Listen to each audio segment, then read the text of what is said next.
And welcome back. So the winner of the mid-show giveaway is Queer Adventure Time. So congrats to you, Austin. And if you would like, go ahead and PM Solo in Discord, and he will get you whatever you want. I don't know what that is. And okay, so what we'll do now is we are going to be doing the interview portion. So I'd like to welcome my guests. First is Chris Solo. He is the DM of Realms of Ugador, the one I was just speaking about. And Dianne Hall, she is the DM of the Legends of Shao-Gal. So Chris, if you want to, I don't know, do more introduction, you can. Sure. Yeah, I am Chris Solo. You all know me. I live and breathe Fable 42 all the time. I am the DM of the Realms of Ugador. This is our second season for all the new people in chat. We are episode 12 is going to be this upcoming Wednesday, and I have incorporated the Rime of the Frost Maiden into my homebrew world of Ugador. So we are playing everything from the book, but I've also added a bunch of things to it as well. But on top of that as well, after this show, we will have season 2, episode 1 of Wizards of Ugador, which takes place about 5,000 or 6,000 years prior to my Wednesday show in our all wizard college. This is the first episode of season 2, where all of the houses are now integrated so they can kind of meet each other. So looking forward to that as well. Awesome. And Dianne? Oh, hi guys. Dianne Hall. Legends of Shao-Gal is my homebrew world and my campaign that is very chaotic, but it's gonna be great. I'm also on Realms of Ugador. I am Kiwin. I did that knock. It's true. So, yeah, and I am dressed like this because I am in the Wizard show. So I don't always dress like this, but That's false. She does. I cool. mean, I wish I did. All right. So basically, the format will be we will sort of bounce questions back and forth. You guys can, I don't know, contribute whatever you want. You can jump in and say whatever. It doesn't really matter. And then also chat if you have any pressing questions. Go ahead and send them in, and we will try to squeeze those in. Cody, if you could just watch that, that'd be sweet. So the first ever question on Fawks Talks is for Dianne. Whoa! Yeah. So anybody that's been a fan is at least somewhat comfortable and familiar with Ugador. So, but tell us a little bit about the world of Shao-Gal and how that sort of differs from the current phase of Ugador. Oh, that's like a big question. We have an hour. Cool. So I started building Shao-Gal when I was in Iceland. Oh, that's cool. I had a broken knee. That's not cool. I did not know I had a broken knee. But I was powering through. I thought I just bruised my knee, even though I couldn't walk. Whatever. That's just me being stubborn and me wanting to go on vacation when I broke my knee 3 days before leaving. Jeez. So I was sitting there next to a natural hot springs with my family, lounging in the water, overlooking the fjord with mountains on the other side. It was absolutely gorgeous, and I was in this little cafe all by myself, and I just had my iPad and I started drawing shapes and started going in on the coastlines. And so there's a lot of Icelandic culture weaved into some English culture mixed with classic D&D stuff. And then I really like steampunk, so I threw in a train. And that really sums up Shao-Gal, which is just Iceland and a train. Iceland and a train, yeah, because I'm pretty sure there is not a train in Iceland. Actually, I'm almost positive there is no train in Iceland. I could be wrong, but how long ago was that? When did that start? That was I broke my knee almost a year ago. I broke my knee on my husband's birthday, which is November 17th. Oh, wow. Happy birthday. Happy birthday to Evan. You have to take care of me with my broken knee. So, yeah, and then we went to Iceland right after that. I think it was on a Monday. It was on I know it so well. It was on a Monday that I broke my knee, and we left Thursday for Iceland, and that's when my world was born. The world is called Haivaka, by the way. Chagall is just a continent that I fleshed out the most. Right. And then, so the we've seen trains, we've seen airships. Would you consider it? How much more technologically advanced would you consider it than something like Ugador? The only other technology besides those two things would be guns. Where they are currently in Legends of Chagall, the train's brand new. It's on its maiden voyage. Guns are still fairly new, but a little bit older than the train. Same with the airships. The airships are a little bit older than the train, so they're just venturing into this new technology. Yeah, it sounds world. Like Chagall is about 100 years in front of Realms, because Realms had its first airship in season 1. So that is guns and trains and stuff do come in another 100, 150 years. Yeah. So the year that they're in is only like 798, but that's post-Divergence. So there's a whole load of lore that's before then, where it's more just high fantasy, like no trains, no guns, no airships, just wizards and lots of wizards. Lots of wizards. Okay. So next question for Solo. I hope that was a good answer. Yeah, it was. It's fantastic. I have no idea how to transition.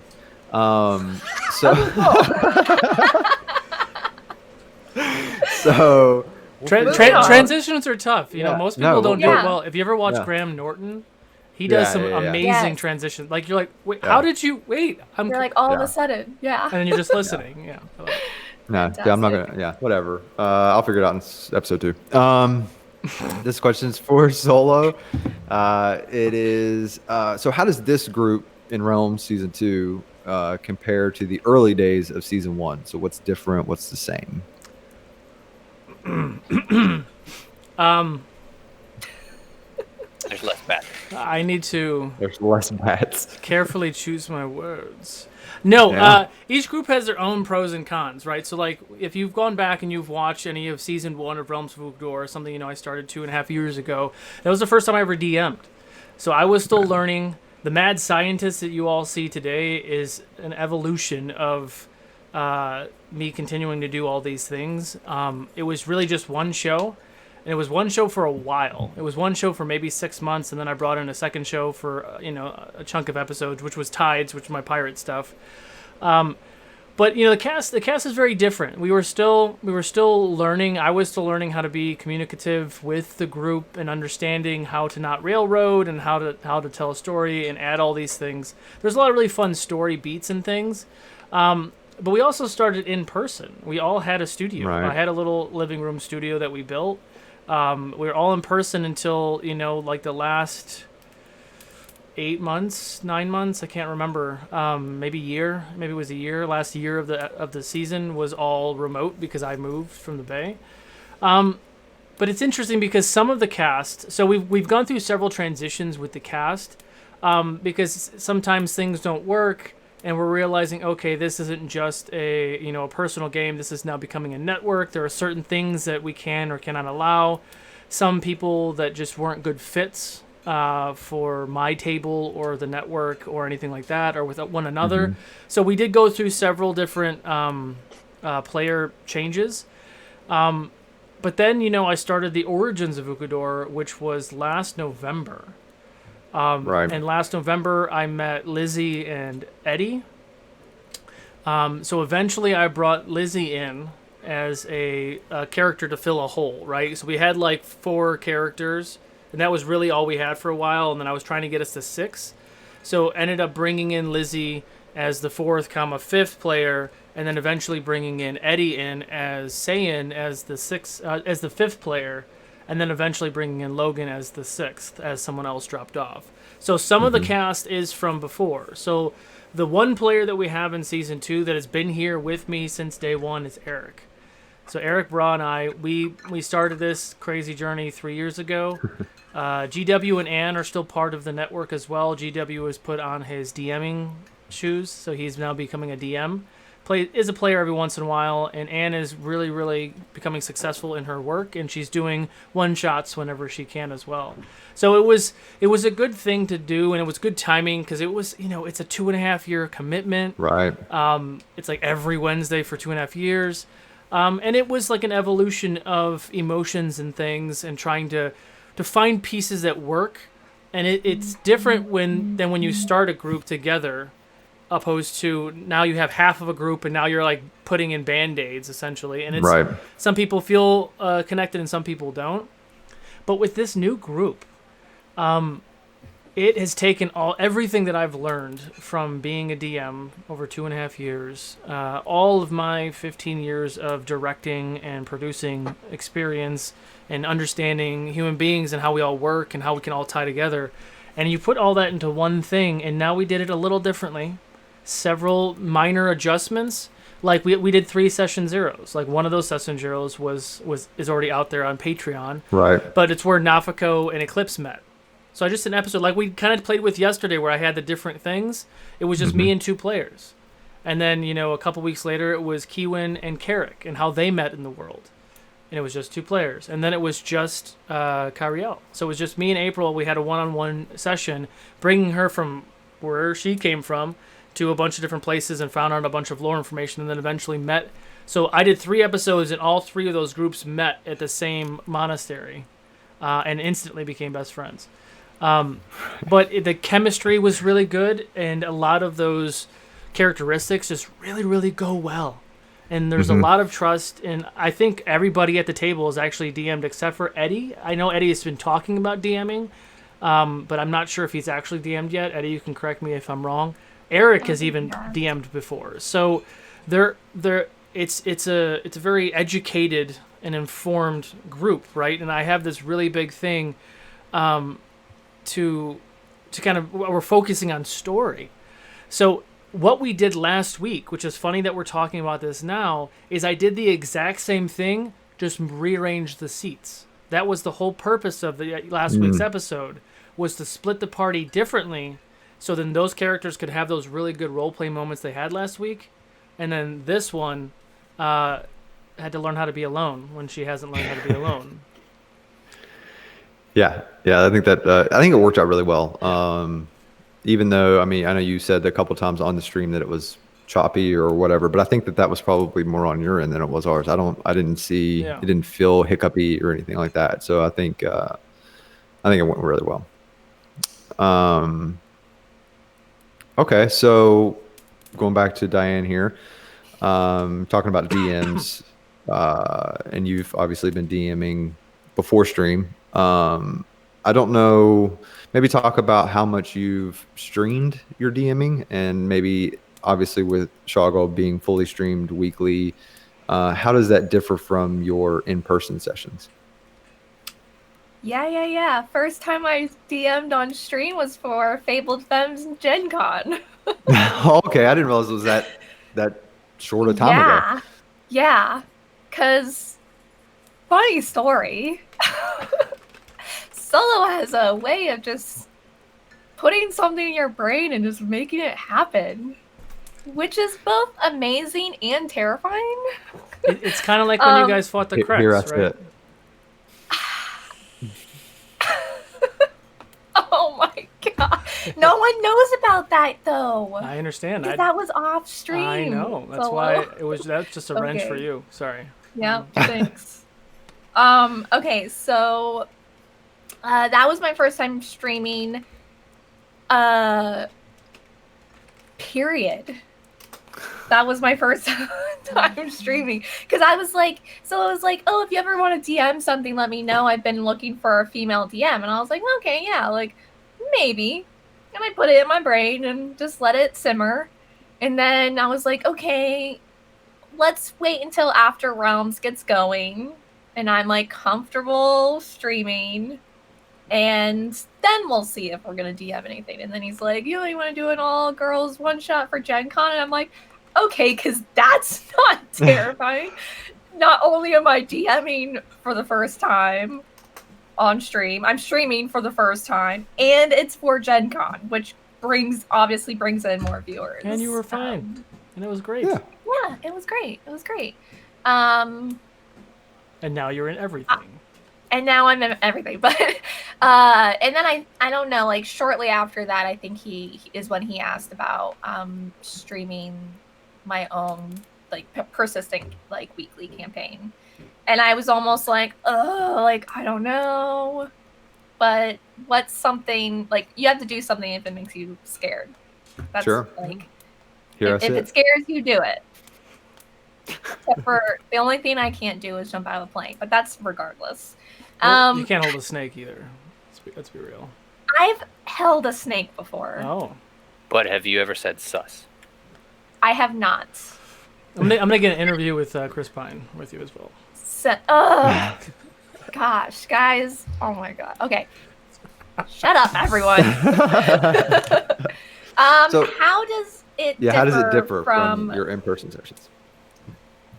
It differs a lot. Yeah. Obviously, playing online, it's going to be different anyways. Just, I DM for my home games. They're my best friends and my husband. So he's my best friend too. But, good save. You know, like I've known them for so long. I've seen them in person multiple times. Like, you know, Ronan and Solo, both now best friend category, but I've never met you guys in my entire life. Right. I don't know what, you know, like it's just weird, but. Yeah. Do you do anything like, I know that you're pretty creative, so do you do like handouts and things like that you don't do, or that you obviously can't do on a stream? Yeah. Which I mean, so that's definitely like something I've had to think about. Like, you know, I've done invitations for people. Like the last campaign I did for my home group, I feel like almost every one of them had a contract with the devil, but I hand wrote the contracts. Oh, okay. That's cool. Well, if you scan them, we can bring them into Vorpal. Just putting that out there. Oh, yeah, we should do that. Oh, so, I mean, it's just trying to figure out that, like, how to morph my style into a digital style. Yeah. Yeah, I think it's all sort of workarounds and that sort of thing. I don't think it's impossible. Yeah. It's just you have to adapt. It's also been a little bit of a challenge, a good challenge,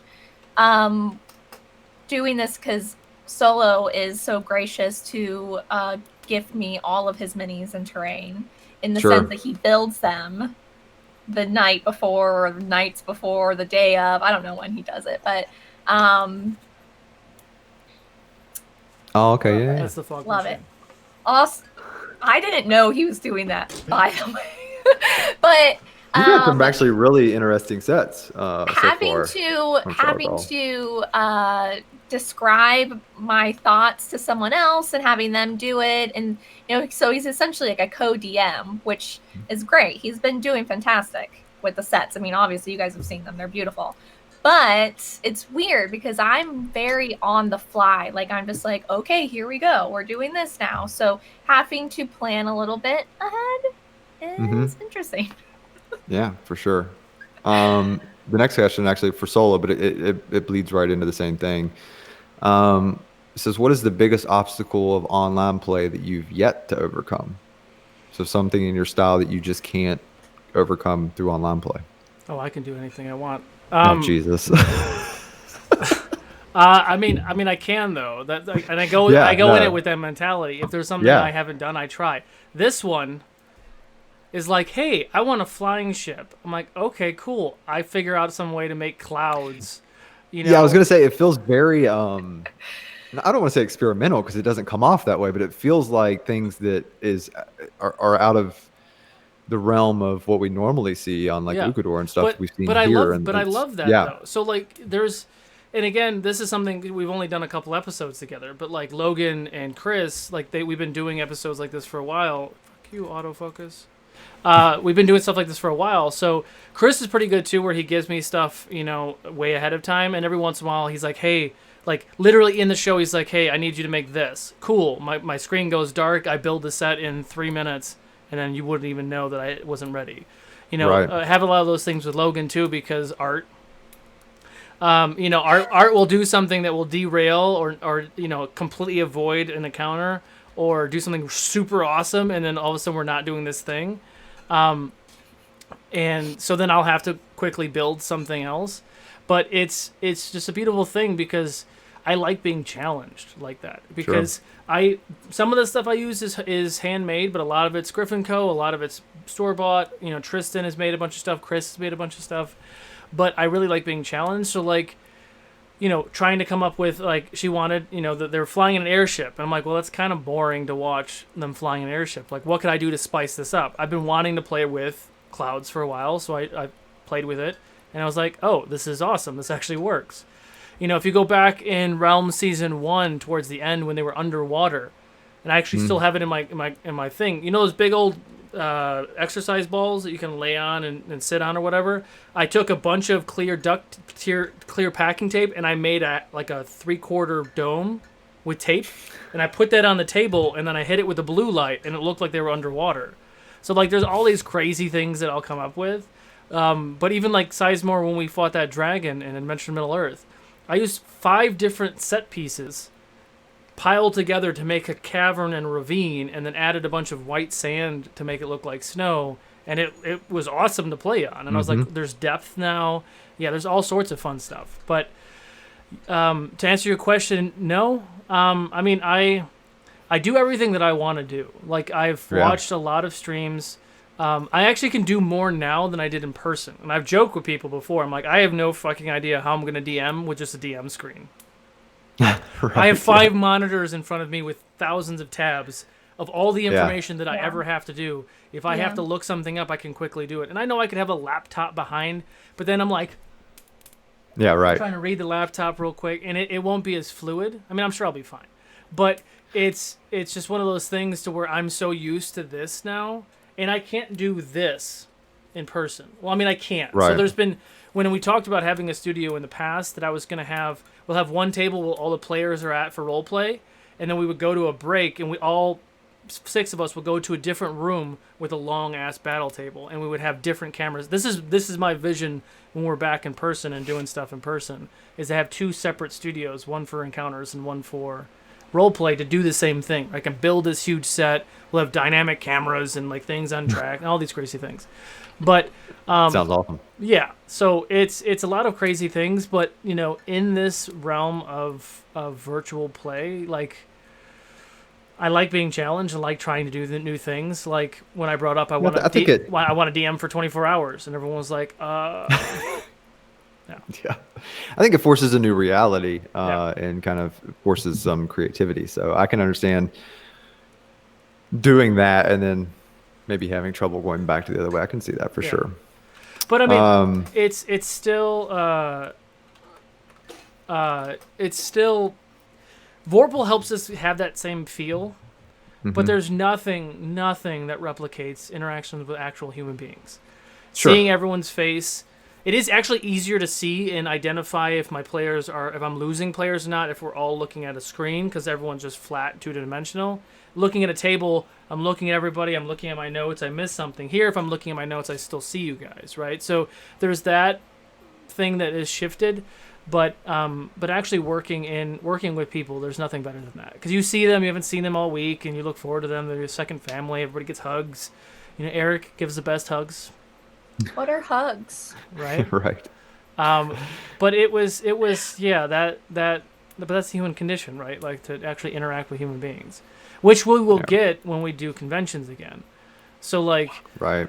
and that's something that I'm really looking forward to. Is when those open back up, we're gonna be 42 plus strong. Like, can you imagine the impact that our Crazy. community would have if everybody went to one con, and like we have 100 people wearing Ukador shirts or Fable shirts or Shalagal shirts? Like that would be ridiculous. Frostguard shirt. Yeah, absolutely. I think that would be incredible. Yeah. And I absolutely cannot wait. Oh yeah, there's an example of our merch. Oh, So that Fabio. would be the Fabio, the fabled 42 dragon. Yes, that is Fabio. If you guys are curious, it Yep. was a silly thing that came out of my mouth, and then it's canon. So here we Yep, are. it's stuck. Yep. Insert transition. Diane, how how does Yeah. this is back into Shoggoth specifically. So with this party dynamic, which is unique, there's Yes, it is. minimal healing, no real tank yet. So does this change the way you DM, or do you just expect them to adapt? Yeah. No. Doesn't change how the way I DM. I was imagining this campaign specifically to be easily navigated without combat. Oh, okay. There has been quite a bit of combat now, but that's just how it is, like when you're like low level, right? Mm-hmm. But once they get into the main part of the campaign, once they have like a very clear focus. Right now their only focus is just going to Athcross and talk to some people. But once they get to there and they get like their main goals as a group, it will be very much roleplay heavy, I think. So I think that they'll be fine. And they do have some healing. Sure. I mean, guards can heal. Sure. There's just no. I mean, there's not. Yeah. You don't have the traditional trinity. It's there. not. It's definitely not your traditional group whatsoever. But that's what I like about it. Just gotta reel them in a little bit, get them more on track with. If only they had extra help. I'm kidding. I mean, we can go to 6 players and not that. have a battle camp, but then that's not fun, right? Solo was going to be in the group, and we're both sad that he's not. But I am. But Liz is amazing. We have a great cast. We have a great cast. I'm very excited about it. I do love Liz as a possum. I mean, it's just amazing. Yeah. Okay, speaking of, there's a transition. Speaking of party makeup, so Solo, you've actually kind of added to the party indirectly with the companions. Was this something that you, and I know this, I already know the answer to this question, but is this something you designed early on, or is this just sort of something that's evolved over the course of on December 11th in 2019, I came up with, I didn't. Let me rephrase it. So is it something that you felt was necessary from just a lore standpoint, or what was your sort of key off that you needed? Without taking the rest of the time. It was like a lot of my decisions are, I have ideas. I have lots and lots of ideas, and the players say a lot of ideas, and sometimes they say terrible things, and I write it down, and then I use it either in their game or somebody else's game. I have like a notebook full of terrible ideas that players have said, and it's amazing. I love it. So I'm constant. I mean, they say it in Discord. They say it on other shows. I'm like, that's a good idea. Like, and I was joking with somebody that I was gonna make. This isn't the notebook, but I was gonna make like, like the president's secret book, right? Book of secrets, and then like hand it to another DM, and then they can write the secrets, and then get this crazy book of just like like. The sisterhood of the traveling DM. Right. That.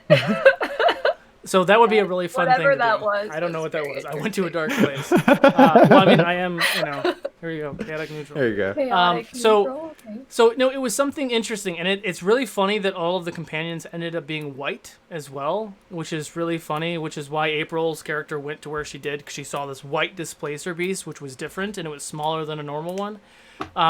That's just kind of become the theme, but the creatures themselves were kind of in there, right? So like Tyvar.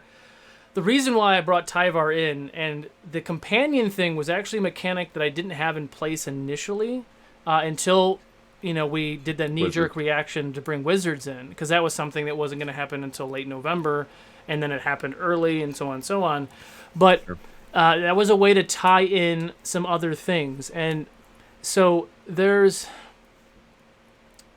a lot of other things, too, that are part of it. So every DM has their own tricks, right?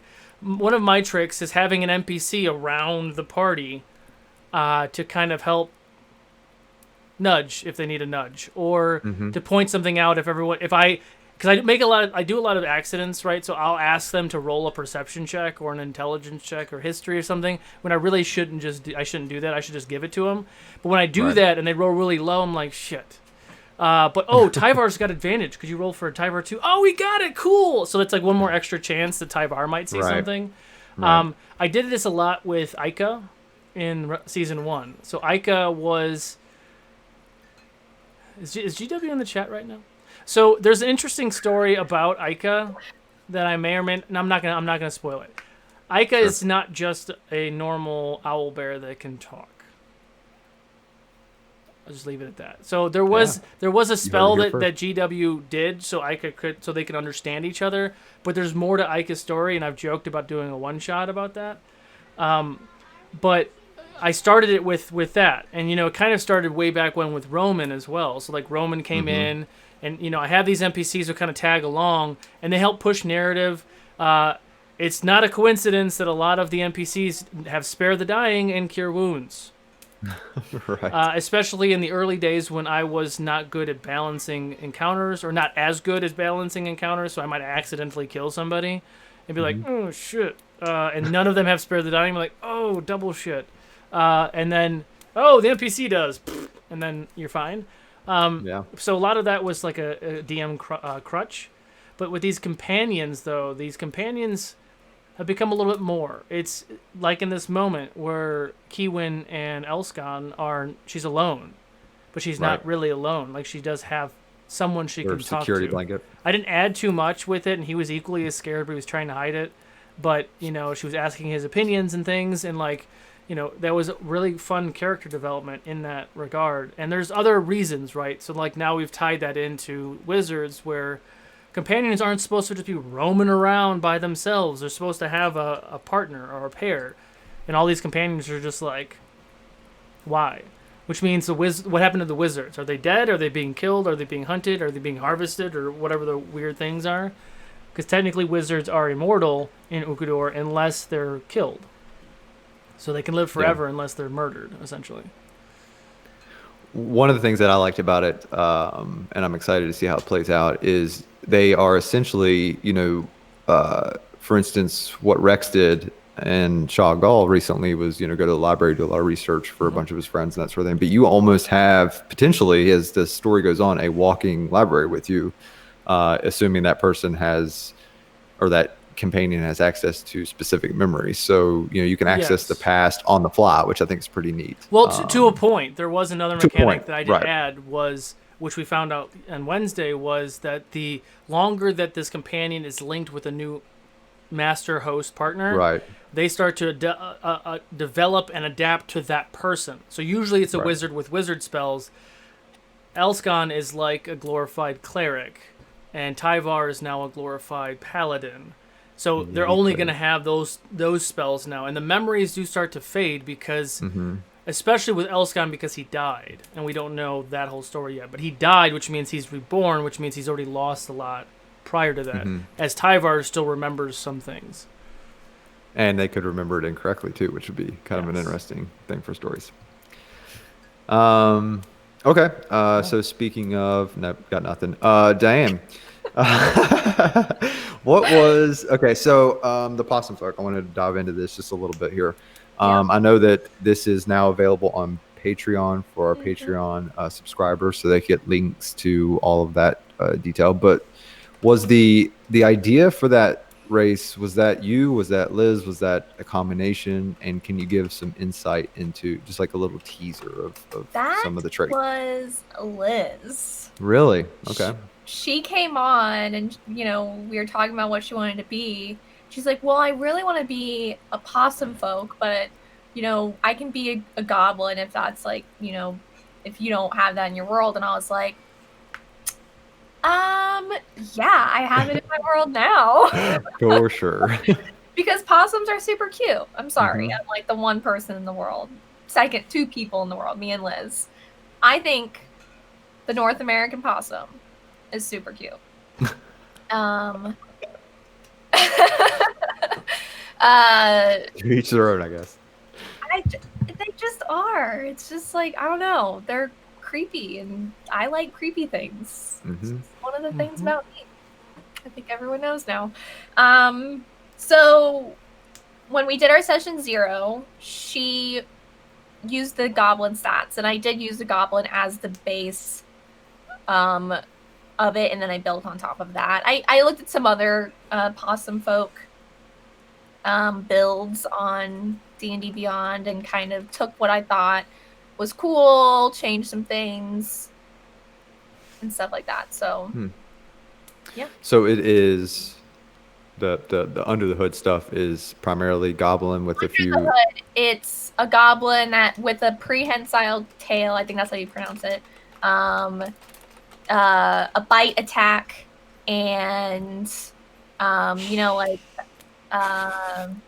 think another thing is like they're nocturnal. They are actually vulnerable to cold. Oh, okay. Because they're whatever. But I did a lot of possum research, so that was fun. I think she does a fantastic job. She does. So I think she walks a very fine line and sort of embodies what a possum is, right? So I guess on one hand she's adorable, and on the other hand she's like a giant pain in the ass, which is just the perfect possum. And and I think it's only going to get better from here, For sure. Yeah. Okay, so let's see where we're at here. This is for kind of both you guys. So Solo, you can take it first. But is there without any spoilers or anything like that, but is there a particular character backstory that you're excited to explore? Yes. Yeah. Whose? No, there's but see, I can't say anything because it definitely would spoil. So each of the characters, right? Like I've asked them, like I have like the maps that I've made, and we've actually plotted from what cities they've been to, and we've talked about this on the streams before, where I've built all the 300 something towns I have in the world of Ukador.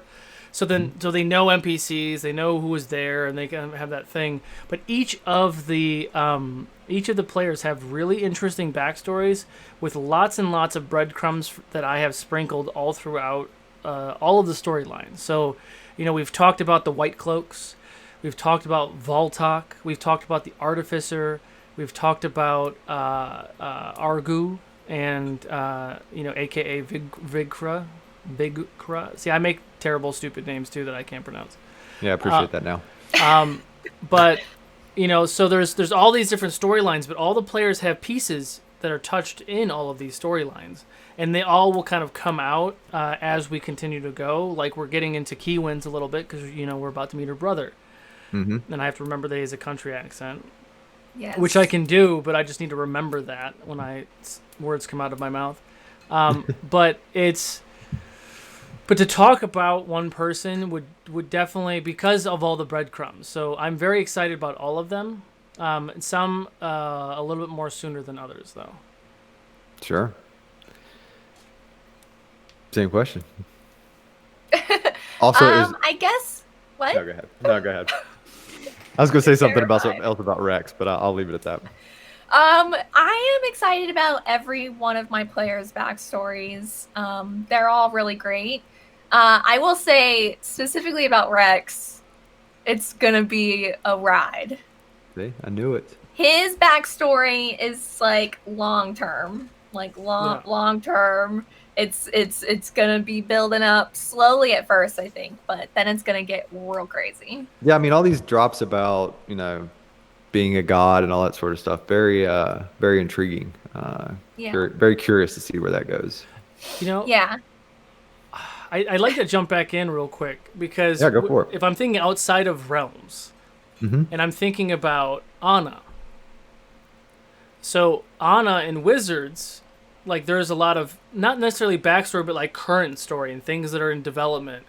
And we all know that Anna and Thegan do get together at some point because of Villains of Ukador, which is like 7,000 years in the future. But all of the story that is wrapped between that one character, who has now become this villain in the future because she was put on ice at some point. So it's all of those things. There's a lot of backstories in Wizards and soon-to-be stories and development arcs that I'm very excited about because it ties into everything else I've ever done with Ukador, and it's really fun. The fact that that we're building history is really dope. Well, that was the intention because like I could do what you're doing, and I know you like Control with your book and everything else, where you just iron everything out. It's not how my brain works though, and I like the organicness of us telling the story. Yeah, which is crazy.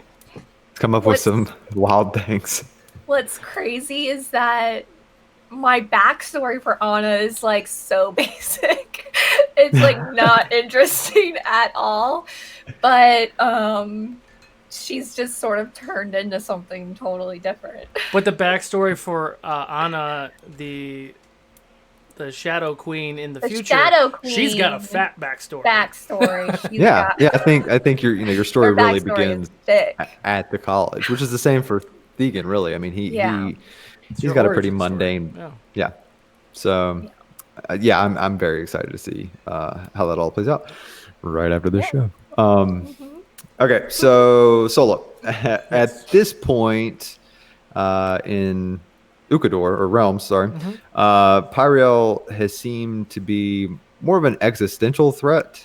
Correct. How much interest do you think she, and is it a she? You've gone back and forth with she and they. It's supposed to be a they. Yeah. They. So how much interest would they have in the group, and would they view them as a threat? I would say that Pyriel, and for those of you who are watching, Pyriel is my homebrew version of the Frost Maiden. So it's my own god that is doing a lot of the same things. I'm very aware of what's going on and almost toying. Because the thing with gods, too, is gods are very aware of everything that's going around, but their egos are so fucking big that they're like, let's just see what they do. Oh, cool. Oh, that's fun. That's fun. And it's not until... I kind of felt like the storm was a little bit of that. I think that's why that question was brought up. I'm glad that you brought that up, too, because a lot of people have been messaging me and asking about the physics of what the hell happened on Wednesday, and I can go through it really quick and answer your question simultaneously. Yeah. The storm meta was Pyriel. So... I knew it! So the mountain range, this is the mountain range, and this is the coast of the Frigid Expanse. Right where the two meet is where Andoria is, the city that they're trying to go to. Below my hand is where they were coming from, right? So they're coming this way, going towards there. The storm came literally from the mountain towards the city. They talked about it. I don't know if anyone caught it, that the storm hit the city. And again, I made it up because I thought Arctic hurricanes were cool, but technically Arctic hurricanes need the warm water, and there's obviously no warm water. So this was a magical hurricane of sorts that came and just blew through, and it's negative 150 degrees. But essentially, what it did was it hit the party, took the group, and threw them in different directions. So Kai and Eclipse went south, so below the mountain range. And then Nafako and Carrick were also below the mountain range. Kiwin went on the other side of the mountain range. So this is where everyone was getting very confused, because Kiwin, if you're looking at the mountain in the orientation of when you're going, you would go left, west to get to the city. Kiwin did that, but she's on the other side of the mountain facing south. So she went further away. She went east. Yeah. So that was some of the things. But yes, Pyriel is very aware and is in the toying stage. I mean, Gotcha. obviously, story-wise, the players are only level 6, so there's a lot of things that happen subsequently before they ever even meet, or if they will meet Pyriel. So there's a lot of stuff that has to happen before then. And again, Pyriel is working with the Artificer. And obviously, we know by watching this, the Artificer is also not totally working with Pyriel, but Pyriel doesn't know that. That was that other mystical figure that showed up and gave that information. So this is the first breadcrumb. This is the first antagonist of the story, is finding out who the Artificer is and what they're doing and what they're building and all these crazy things. It's very cool. All right, so we are running out of time, but I do want to ask. Yeah, about 5 minutes. Yeah. Okay, all right. So I want to ask Keewin a question actually here. Okay. All right. Now Here we So, go. does she feel any guilt for her choice in the use of the potty word, despite the fact that it helped her? And do you think this may have opened any gates for other types of sort of counterintuitive decision making? She definitely feels a little bit of guilt. It's so substantial to other guilt she carries, though. And I'm sure a lot of that's going to come out on Wednesday. Other counterintuitive decisions, what? Well, I mean, by that, so she had a firm stance on not using potty language, right? Yeah. And Well, she ended up doing it, and it ended up saving her life. So now does she look at that and say, well, maybe I need to reassess? Well, here's the thing. She is not the same person y'all met 10 episodes ago. As she came into Silver Lake Monastery with Carrick. She is not the same person whatsoever.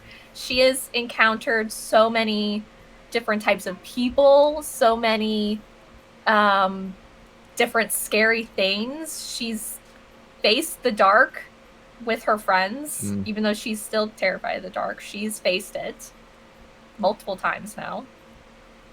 She has met another Fearbolg who she likes. So, I mean, she's a 16-year-old Fearbolg, basically. Like, she is not like, so, she's got hard eyes for Knack, and now she's got best friends who are helping her along her journey. Then she ended up in the cold. What the hell?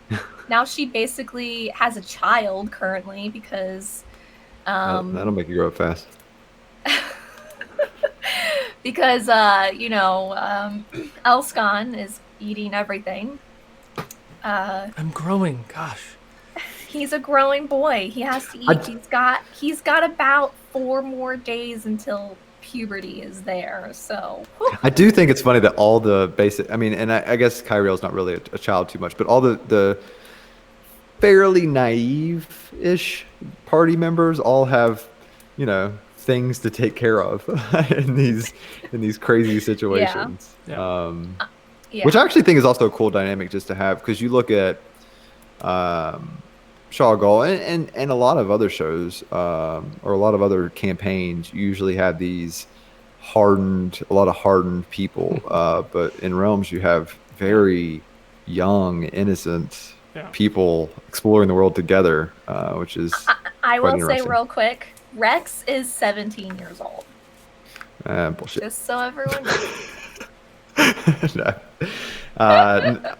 I love his character. I think, like, I was being serious. So I think that the eccentric nature of that group is probably the most interesting aspect of it so far for Shawgall. It's just such a weird, interesting group that you just want to keep watching just to see what else they make go wrong or right or whatever. Yeah. So, we'll see how much they destroy my story plans. No. Right. I've already had to alter so many things. I'm always curious. See, like that was the biggest thing for me when I was trying to DM was I I never wanted to. So I No, can appreciate. it's not your story. You I have know. to remember that it's not your story. Which is why I decided to write a novel, because I wanted it to be, because I'm an There you go. egotist.